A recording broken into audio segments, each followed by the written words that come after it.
Então, estamos começando aqui mais uma aula e hoje nós vamos mapear algumas leis penais especiais. Primeiramente, quando cai lei penal especial, ela não cai com um grau de dificuldade. É muito interessante porque os alunos ficam desesperados, falam assim, mas caiu tal lei, eu não estudei nada da lei, e agora? Quando cai lei penal especial é muito simples. O que mais gera uma angústia é que muitas vezes, nem na faculdade, nem na preparação para a OAB, a gente passou por essa lei, não abriu, não leu, né, a lei. Mas as leis especiais, elas são bem didáticas, bem fácil de encontrar os assuntos, cai principalmente nas questões, pode até cair na peça principal, mas principalmente nas questões, e ali o próprio problema vai mencionar o número da lei, aí você vai para o vadimeco, vai abrir a lei, aí você tem que pegar a lei inteira, claro, isso vai demandar um tempo para você ler, item, você não pode confiar de ler um artigo, você tem que ler todo um contexto, porque às vezes tem uma ideia no artigo, mas no artigo seguinte traz uma exceção, e você tem que ver como um todo, exatamente para saber como responder às questões. Por isso que eu insisto que as questões, você precisa de tempo para responder. Inclusive, não faz muito tempo, caiu a lei de organização criminosa. E aí muita gente falou, mas eu nunca nem tinha visto a lei de organização criminosa.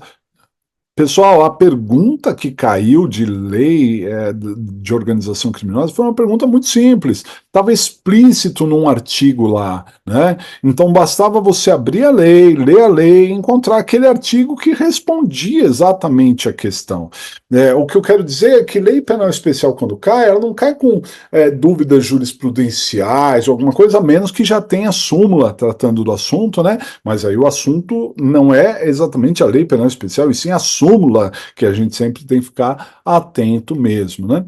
Agora, de todas as leis penais especiais que podem cair, eu separei aqui para vocês aquelas que são as mais relevantes, que talvez no seu vadimeco você vê se tem até uma marcação para localizá-las com maior rapidez, né? Eu vou compartilhar aqui a tela para mostrar para vocês quais as principais leis, e aí depois nós vamos abrir o vadimeco para olhar essas leis todas, né? Então, eu separei aqui, as principais leis penais são exatamente essas que estão aqui, que eu até já separei para vocês.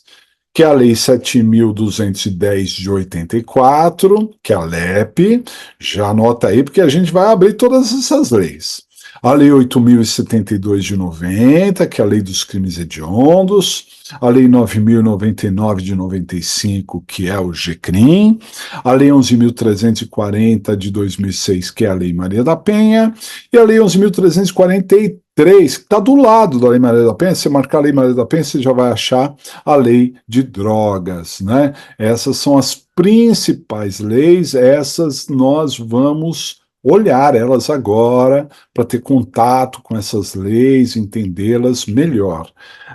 Mas tem outras leis, algumas que eu mencionei aqui e outras até que não mencionei, mas como eu disse, caindo na prova, mencionaria o número da lei. Mas eu chamo a atenção e talvez merecesse a gente ter uma marcaçãozinha, a lei de prisão temporária, que é uma lei muito curta, uma lei de poucos artigos e às vezes a gente não localiza essa lei, que é a Lei 7960 de 89, o ECA, que é o Estatuto da Criança e do Adolescente. Aliás, de 1990 tem várias leis, né? Tem o ECA, que é a Lei 8.069, tem o Código do Consumidor. Professor, mas o consumidor porque tem os crimes contra o consumidor. É difícil cair, mas tem os crimes contra o consumidor, que está lá. E a Lei 8.137 de 90, que é a Lei dos Crimes contra a Ordem Tributária, Econômica e Relações de Consumo, que é exatamente onde a gente tem a sonegação fiscal. Mais à frente, em 97, nós temos o Código de Trânsito Brasileiro, que cai algumas questões de trânsito, né, principalmente a partir do artigo 291, quando fala dos aspectos criminais, e os crimes mesmo a partir do artigo 302 do Código de Trânsito, né, é que costuma cair. E a lei de organização criminosa que eu acabei de mencionar, que é a lei 12.850 de 2013, também é uma lei que tem sido pedida. Mas aqui, ó, por exemplo, eu não mencionei a lei que trata da interceptação telefônica, né, que é a lei 9296/96, 9296/96, que é uma lei importante, de vez em quando cai alguma coisa sobre ela. Não mencionei a lei de crimes ambientais, não mencionei a lei de crimes contra o sistema financeiro, não mencionei algumas leis aí, e que eventual, a lei de lavagem de capitais, que poderiam eventualmente cair para vocês, mas muito difícil. Realmente, as provas geralmente caminham em torno da LEP, que cai muito, né? Lei Maria da Penha, que cai muito, e aí depois hediondos, GCRIM e drogas, que são o segundo patamar, aquelas que também caem. Aí depois pode cair qualquer outra, mas assim, se eu tivesse que ter atenção especial de todas, seria para a LEP e para a Lei Maria da Penha, que são, sem dúvida nenhuma, os assuntos de leis penais especiais que mais caem na prova. Tá certo? Muito bem. Dito isso, pessoal, nós vamos agora abrir o Vademecum, né? E vamos ver pela ordem cronológica, até para a gente conseguir ir vendo as coisas, né? Vamos começar pela LEP. Vou pedir para vocês abrirem a Lei 7.210 de 84, que é a LEP. Eu vou colocar ela aqui na tela também para vocês. Então, eu separei aqui, né, a Lei 7.210 de 84, que é a LEP.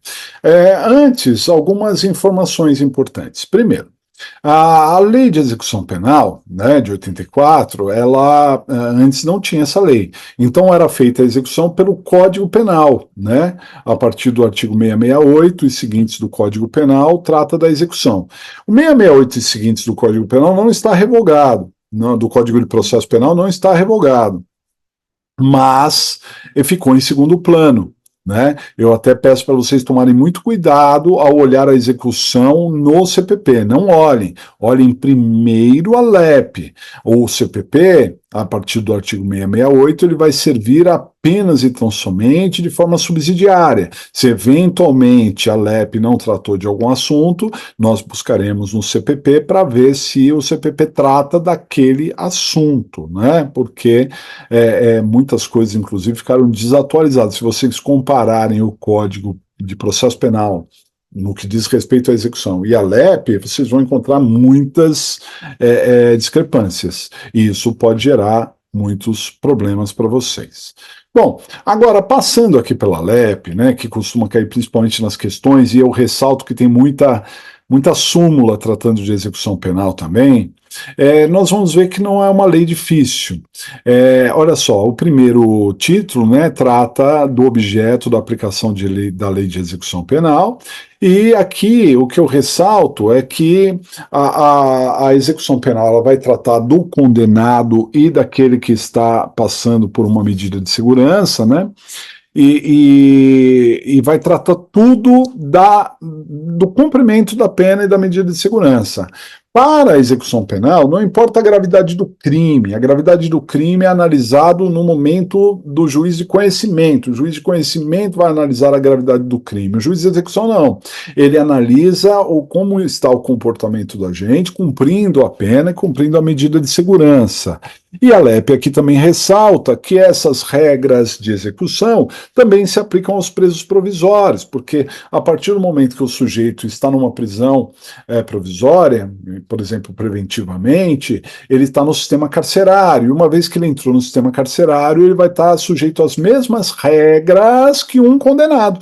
Então, por exemplo, se ele passar muito tempo, ele pode ter livramento condicional, ele pode ter progressão, mesmo sem estar cumprindo pena ainda, né? Porque ele já ficou muito tempo preso. Esse é um ponto importante. Depois aqui, ó, no capítulo, no título 2, fala do condenado e do internado. É um título que cai muito pouco na prova, mas é importante a gente entender que vai falar aqui da classificação criminológica, né? Como que é feita a divisão, fala de várias assistências. Olha que interessante aqui a partir do artigo 10, falando de assistências para o preso, assistência material, composta ali de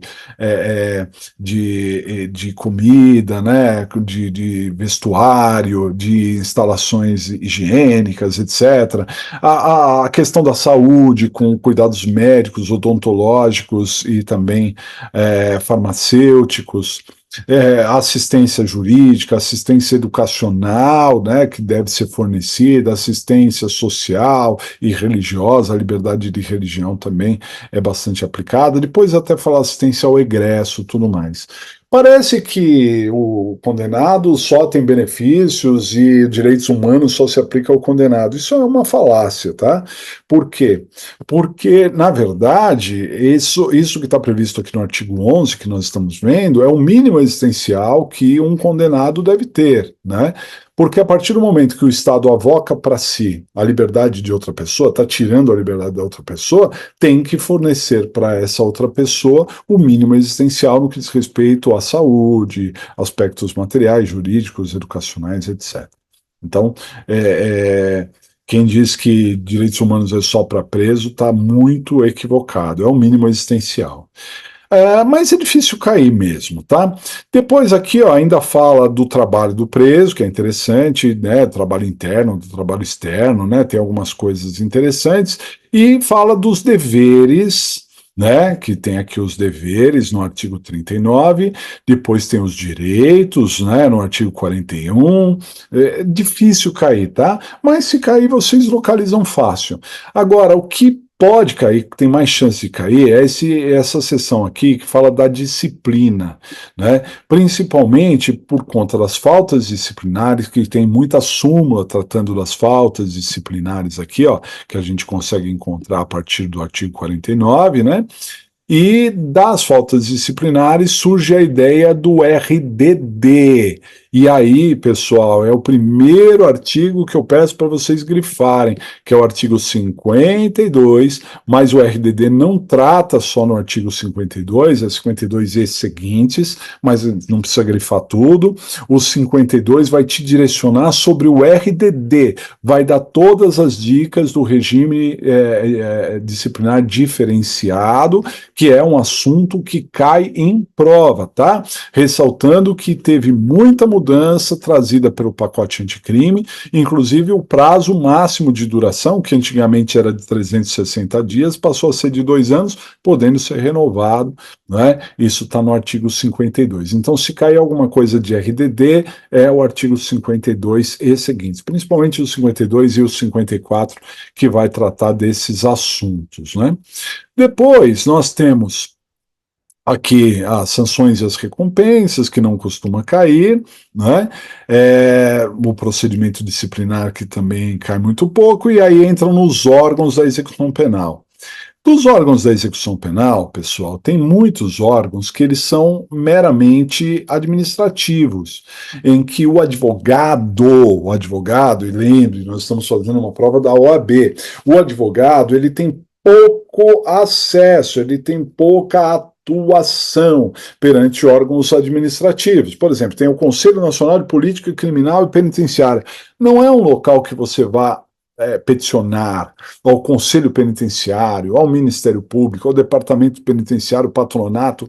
Não cai nada disso, mas é claro que são órgãos relacionados aí à execução penal e eles estão aqui. E aí, se eventualmente algum dia cair alguma questão, está tudo descrito neste título, né, dos órgãos da execução.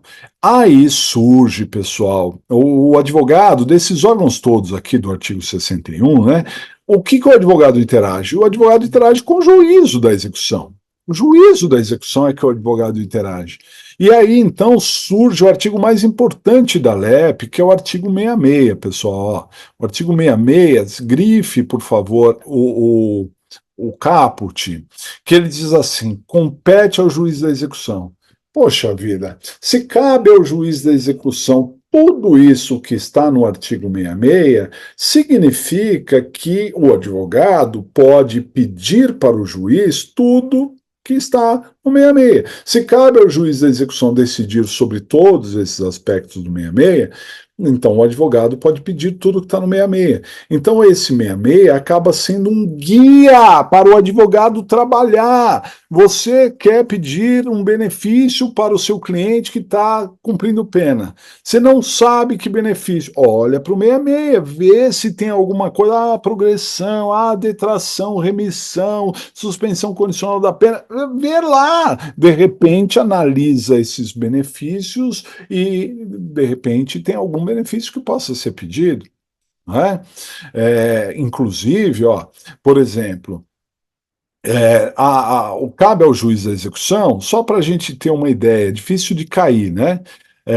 Mas fala assim, ó, olha aqui, ó, o inciso quinto, a linha A, ó, só para chamar a atenção de vocês. Cabe ao juiz da execução, a linha A, determinar a forma de cumprimento da pena restritiva de direito e fiscalizar a sua execução. Muito bem.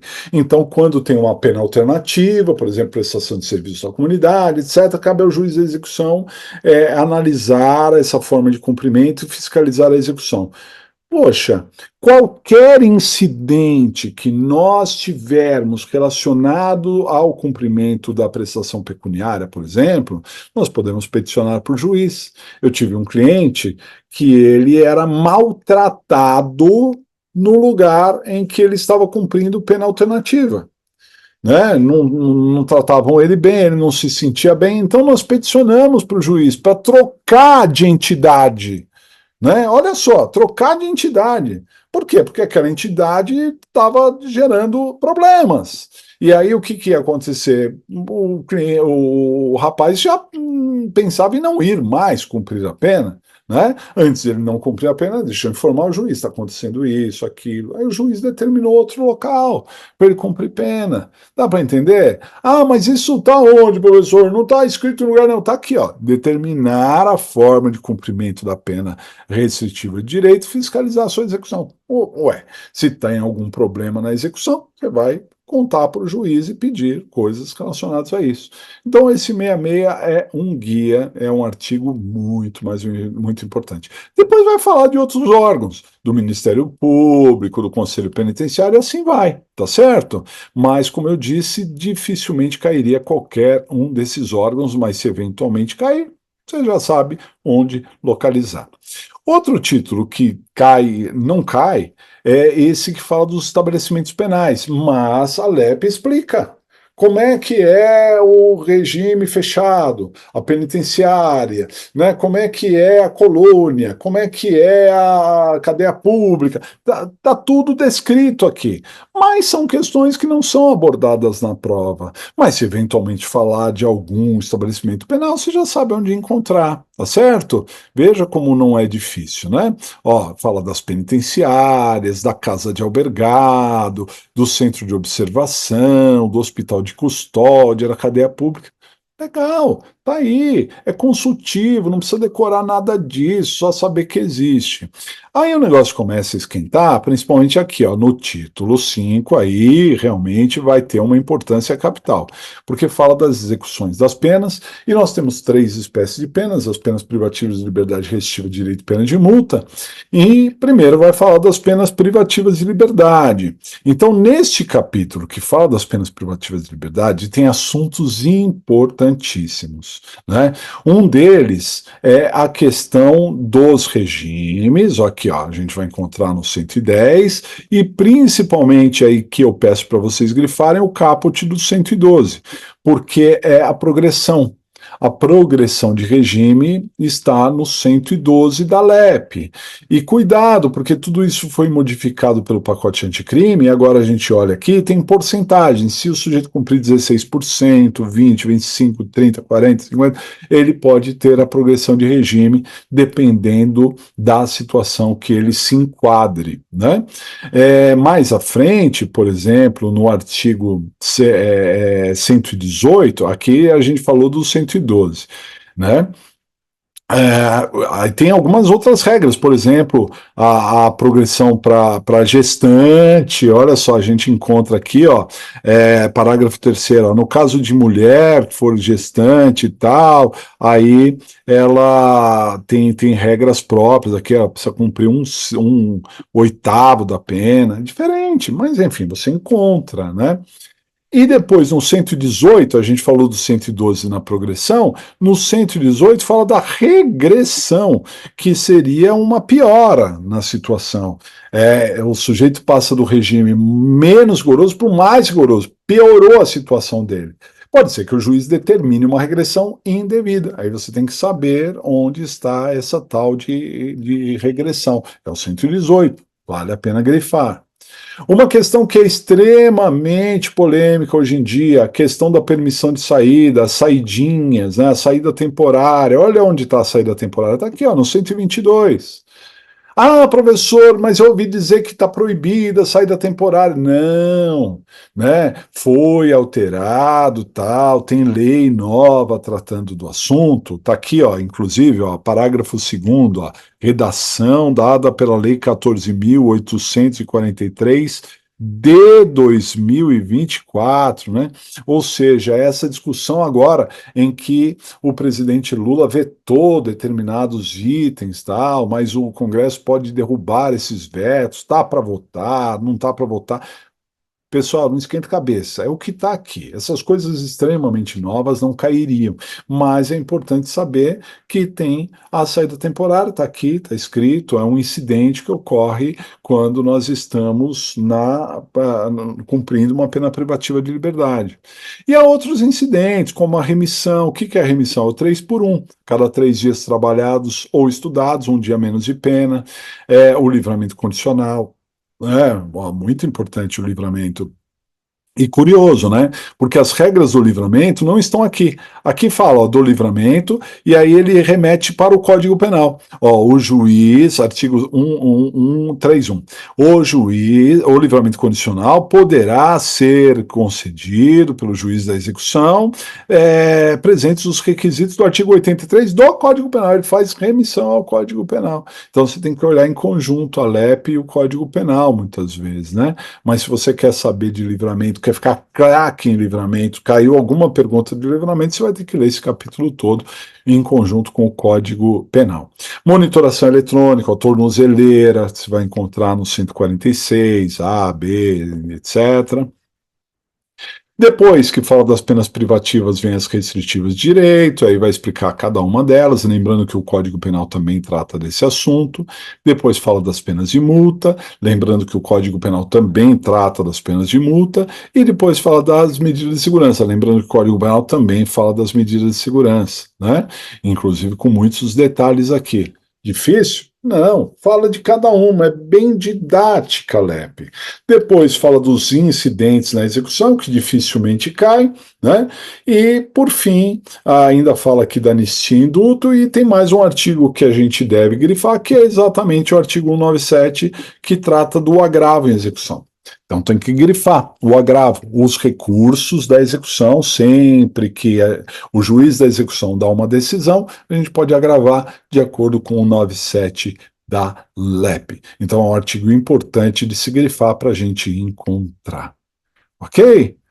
Fácil, fácil. LEP, uma lei importante e que, olha, vou te falar, pessoal, cai muito em prova, muito mesmo em prova.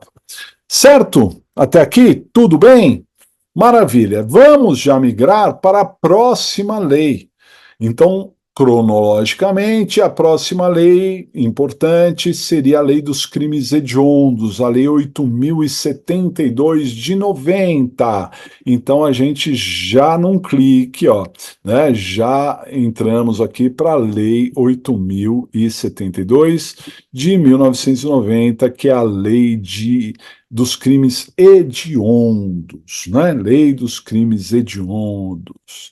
Bom, aqui, hoje em dia, está mais difícil de cair a lei dos crimes hediondos. Mas eu quero chamar a atenção de vocês para algumas coisas. A lei dos crimes hediondos, ela tem origem na Constituição Federal, porque a Constituição Federal falava que o legislador ia definir quais eram os crimes hediondos, já tendo restrições, tal. Não há na lei 8.072, nenhum artigo explicando o que é um crime hediondo. Nós não sabemos o que é um crime hediondo. Ah, um crime hediondo é isso, aquilo. Não, não está na lei.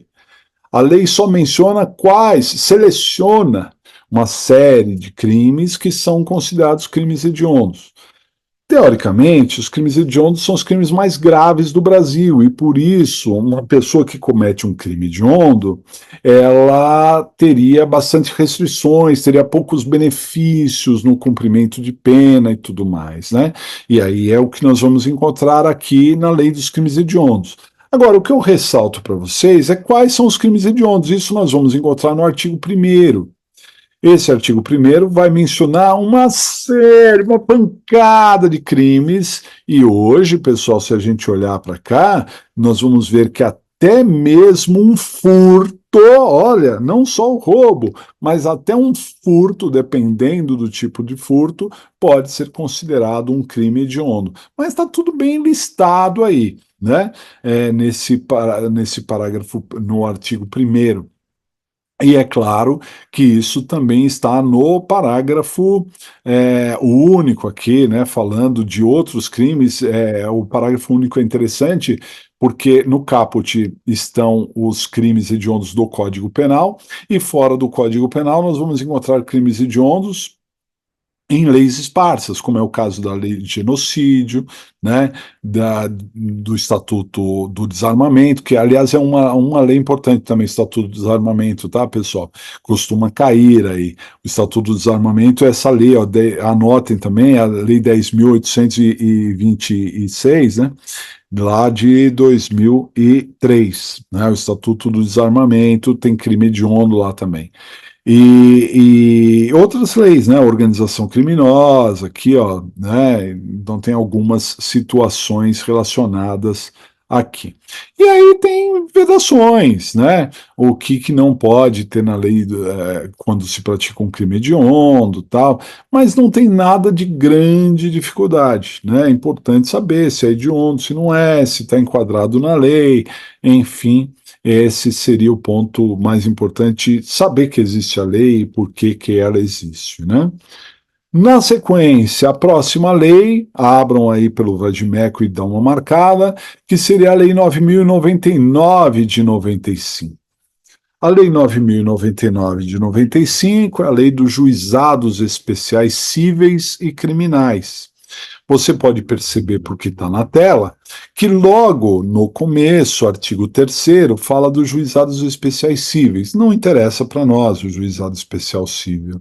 Então, a Lei 9.099, ela vai nos interessar a partir do artigo 60, né? Porque ela trata dos juizados especiais cíveis e criminais, e o que interessa para nós são os juizados especiais criminais.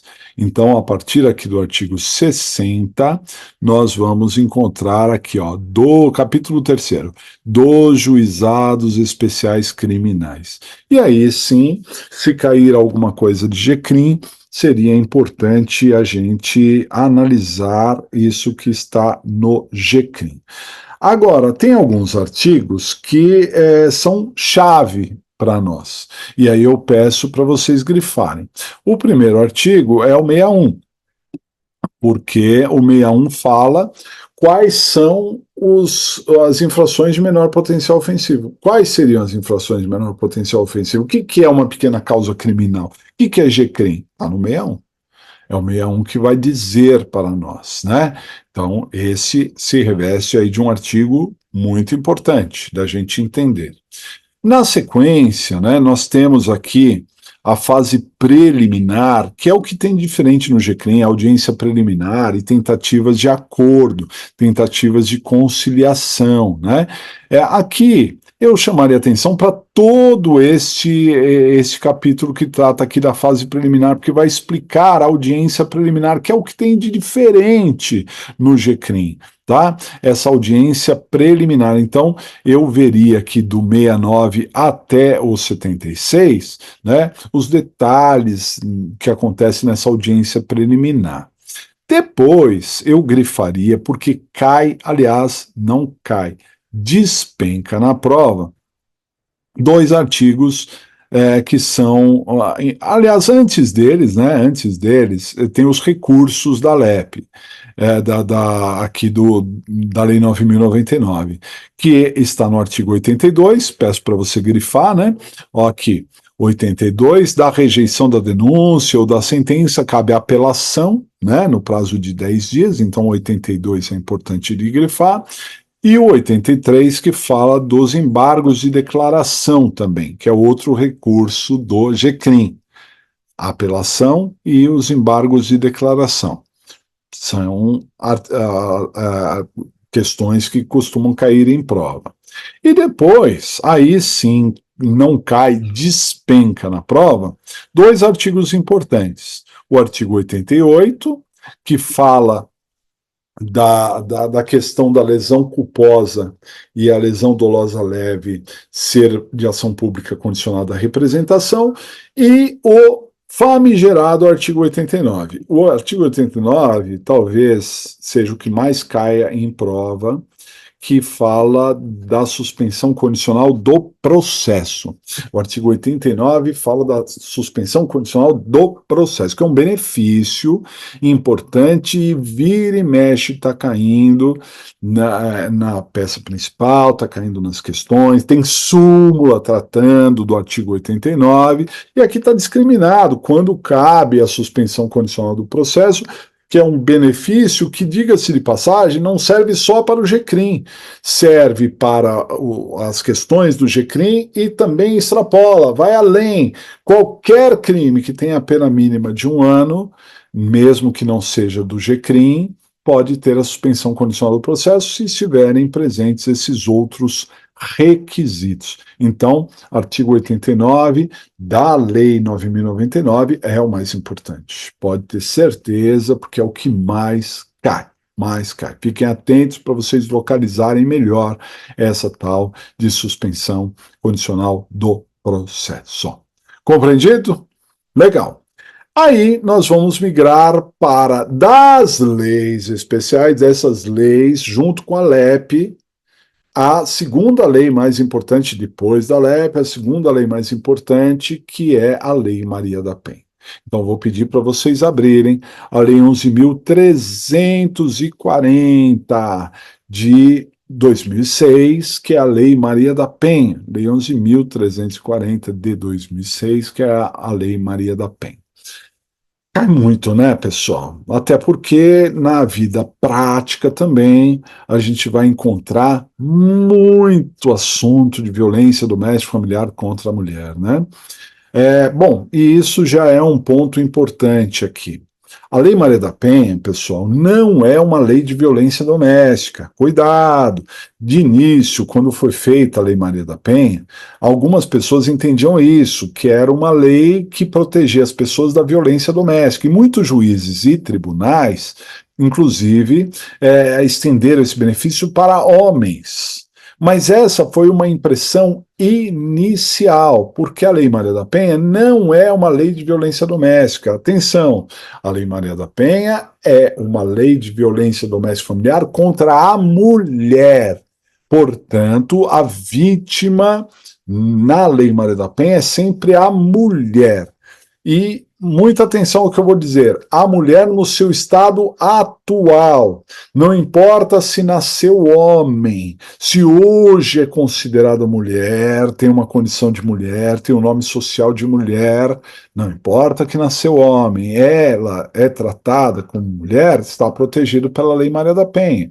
O contrário também é verdadeiro, imagine uma mulher que nasceu mulher e hoje é homem. Né? Estaria protegido pela Lei Maria da Penha? Não, não está protegido. Por quê? Porque não está na condição de mulher mais. Então, quer dizer, a pessoa quer ser homem para tudo, mas na hora da Lei Maria da Penha quer ser mulher? Não, não. A Lei Maria da Penha protege a mulher. Tudo bem? Outro detalhe é que não importa quem é o agressor ou a agressora, não é só homem que é réu na Lei Maria da Penha. Mulher também pode ser. Então imagine que nós temos um casal homoafetivo, feminino. São duas mulheres. Uma agride a outra numa violência doméstica. Entra a Lei Maria da Penha aí? Entra.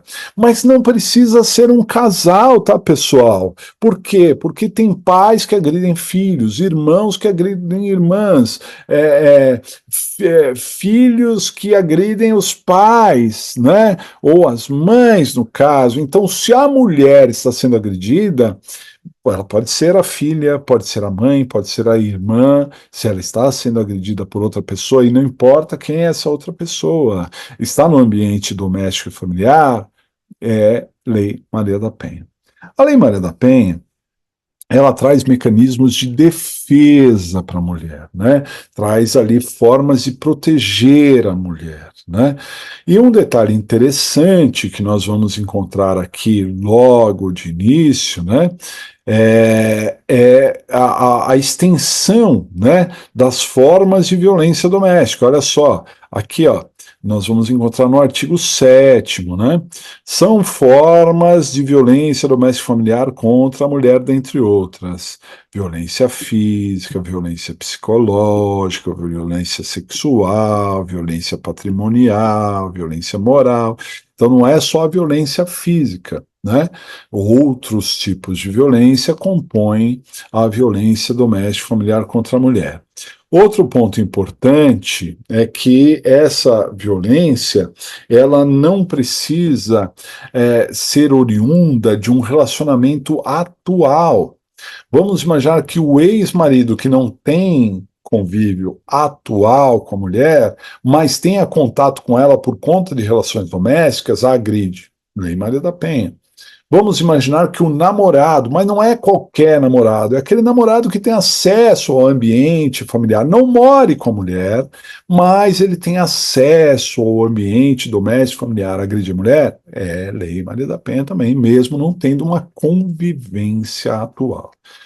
E aí surge o grande ponto importante da Lei Maria da Penha, que são exatamente as medidas protetivas de urgência, né? Essas medidas protetivas são o que dão a grande eficácia da Lei Maria da Penha. Nós vamos encontrar as medidas protetivas a partir aqui do artigo 18, né, da Lei Maria da Penha, tendo ali as medidas protetivas de urgência. Então, são medidas que são colocadas ali para a mulher, né, nesse ambiente de agressão, e que são medidas direcionadas ao agressor, fazendo com que o agressor tenha restrições, e medidas trazidas para a mulher, para que ela tenha alguns benefícios. E aqui, já já a gente vai voltar, tá? Mas eu quero chamar a atenção que há até um crime de descumprimento dessas medidas, que nós vamos encontrar no artigo 24A. Essas medidas são tão eficazes também por isso, porque se o sujeito descumprir uma medida protetiva de urgência, ele estará praticando um crime, né, do artigo 24A, descumprir decisão judicial que defere medida protetiva. Né? Descumprir uma medida protetiva é crime. Então é muito importante esses pontos da medida protetiva. Agora, de tudo isso que eu contei da Lei Maria da Penha, que é legal a gente ter um contexto, eu peço para vocês grifarem 3 artigos. 3 artigos precisam ser grifados, né? E são muito importantes de você localizar ele mais fácil. O primeiro é o artigo 16. Vamos voltar aqui um pouco, porque a gente estava no 24A, e vamos encontrar o artigo 16. Esse artigo é talvez um que mais caia na prova, porque ele fala da retratação. Imagine que num caso de ação pública condicionada à representação, a vítima representou, mas depois ela quer voltar atrás, ela quer desautorizar o Ministério Público. Ela pode desautorizar? Pode, mesmo que seja violência doméstica e familiar contra a mulher, mesmo que seja, mas desde que seja na forma do artigo 16. Então, esse artigo cai demais. Falou de representação, retratação na Lei Maria da Penha, é o artigo 16. Tem que estar grifado para vocês localizarem fácil e responder de acordo com o artigo 16. Cai demais na prova. Outro artigo importante para grifar é o artigo 17, que fala que é vedada, nos casos de violência doméstica, a questão da pena alternativa. Na verdade, esse artigo fala da prestação pecuniária e também do pagamento só de multa, mas tem súmula, e deve ter súmula aí mencionado nesse artigo, né, fazendo uma remissão. Tem súmula do STJ dizendo que não cabe pena alternativa quando se tratar de caso da Lei Maria da Penha. Isso é oriundo, claro, desse artigo 17, você tem que grifar, e a súmula correspondente também. E o terceiro e último artigo que eu peço para vocês grifarem, está lá na frente, que é o artigo 41. Nós vamos encontrar lá nas disposições finais, né, aqui da Lei Maria da Penha, o artigo 41, que também é muito importante e precisa ser grifado, né? O artigo 41, ele diz que nada, absolutamente nada, da Lei 9.099 se aplica aos casos de violência doméstica e familiar contra a mulher. Nada da Lei 9.099. Tá certo? Então, é incompatível. Se for Lei Maria da Penha, não pode ter procedimento sumaríssimo, não pode ter transação, não pode ter composição civil, não pode ter suspensão condicional do processo, na lesão corporal a ação é pública incondicionada, porque nada da Lei 9.099 se aplica de acordo com o artigo 41, que inclusive o STF declarou a constitucionalidade, certamente o seu Vadimeco vai mencionar isso daí um pouquinho abaixo, que houve uma declaração da constitucionalidade desse artigo. Ou seja, o STF disse: é verdade esse bilhete. Lembra daquela criança que escreveu: é verdade esse bilhete? Pois bem, o STF diz: esse artigo 41 é de verdade, ele realmente acontece, não se aplica a Lei 9.099. Tá? Então é muito importante isso. Ter esse contato com a Lei Maria da Penha, né? Porque costuma cair. E para fechar essa análise das principais leis, a lei seguinte, você olha no seu vadimeco, né, assim que terminou aqui a Lei Maria da Penha, já estamos chegando no final, vai chegar a lei de drogas, ou a lei antidrogas, que é a lei 11.343 de 2006, que é a lei de drogas, a nova lei de drogas. Se vira e mexe, também cai alguma questão da novíssima lei de drogas, ok? Muito bem. Essa lei de drogas, ela é bastante longa, mas a gente pode ir direto ao ponto. O primeiro artigo importante nós vamos encontrar é o artigo 28, né? Então você já dá um salto, porque de início fala da política, né, nacional antidrogas aqui e outros assuntos correlatos, e aí começa a esquentar quando começa a falar dos crimes, né? E aqui, ó, nós vamos encontrar, quer ver, ó, tá aqui, capítulo 3º, dos crimes e das penas, né? Dos crimes e das penas. E aí nós vamos encontrar o primeiro artigo importante, grifem o caput do artigo 28. 28. O artigo 28 é bastante relevante. Então, pessoal, aqui na lei de drogas, no artigo 28 da lei de drogas, né, nós vamos encontrar uma questão importante, que é o crime de porte para uso próprio de droga. Ah, professor, mas não está descriminalizado. Ah, eu ando na rua, eu vejo a pessoa fumando maconha e tal, não está descriminalizado? Não, continua sendo crime. Tem uma discussão nos tribunais superiores para isso, mas continua sendo crime. O artigo 28 está aí. A única coisa é que, se vocês observarem, as penas para esse crime não são penas de prisão, e sim penas alternativas, ó, advertência sobre o efeito da droga, prestação de serviços, medida educativa de comparecimento a programa, né? É isso. Não tem prisão, mas é crime. Ah, e se não cumprir essas penas alternativas? Multa, vira multa, né? Se não cumprir, vira multa, mas não vai preso, não vai preso, o usuário não vai preso. Professor, mas espera aí. Se o sujeito está portando drogas, como é que eu vou saber se ele está portando drogas para o seu consumo próprio ou se ele está portando drogas para o tráfego? O tráfico, porque o tráfico está lá no artigo 33. Como é que eu vou saber se é para tráfico ou se é para uso próprio? É a quantidade, professor? As pessoas perguntam, é a quantidade que vai determinar se é para uso próprio ou se é para o tráfico? Não, pessoal. A quantidade é um dos elementos, né? Aí eu peço para você grifar exatamente o parágrafo segundo do artigo 28. É esse parágrafo segundo aqui que esclarece para nós quais são os parâmetros que faz o juiz entender se aquele porte é para uso próprio ou se é para o tráfico. Né? Então, ó, para determinar se a droga é destinável-se a consumo pessoal, o juiz atenderá à natureza, a quantidade da substância, o local, as condições que se desenvolveu a ação, as circunstâncias sociais e pessoais, bem como a conduta e os antecedentes do agente. Então, todo esse conjunto de fatores é que pode determinar se aquela droga apreendida é para consumo próprio ou se é para o tráfico. Tudo bem? Não é só a quantidade é um dos elementos.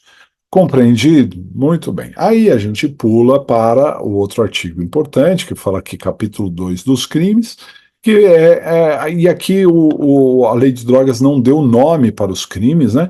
Mas a partir do artigo 33 nós encontramos o crime. O crime mais importante é claro que é o tráfico, que está no artigo 33, que inclusive é equiparado a hediondo, né? Mas o que eu quero chamar a atenção é que não existe só o tráfico, tá? Tem crimes no artigo 34, 35, 36, tem uma pancada de crimes. Inclusive um crime muito corriqueiro, muito conhecido, é a associação para o tráfico do artigo 35, que a gente aqui, ó, associar-se duas ou mais pessoas para a prática, né, do tráfico. Então, e isso também é muito corriqueiro, as pessoas estarem sendo enquadradas também no 35. O 33 é o mais importante, sem dúvida, mas pode ser o 35. Agora, um artigo que tem que ser grifado, que também cai em prova, é o parágrafo 4º do artigo 33. Porque o parágrafo 4º trata exatamente do tráfico privilegiado. Tráfico privilegiado. É o artigo 33, parágrafo 4º, dizendo, olha só, nos delitos do caput do parágrafo 1º, que é o tráfico, as penas poderão ser reduzidas, né, de 1/6 a 2/3, desde que o agente seja primário de bons antecedentes, não se dedique à atividade criminosa, nem integre organização criminosa. Pessoal, se cair alguma questão sobre tráfico, pode ter certeza que esse parágrafo 4º vai ser mencionado. Porque numa defesa criminal, você vai dizer que ele não praticou crime e que isso, que aquilo, mas subsidiariamente você vai dizer, se considerar que é o tráfico privilegiado, porque ele é primário, de bons antecedentes, isso. se enquadra no parágrafo 4º aí do artigo 33. É muito importante, cai, guardem isso. Mas, enfim, tem vários crimes, né? E tem ao final aqui dos crimes, o último crime está no artigo 39, né?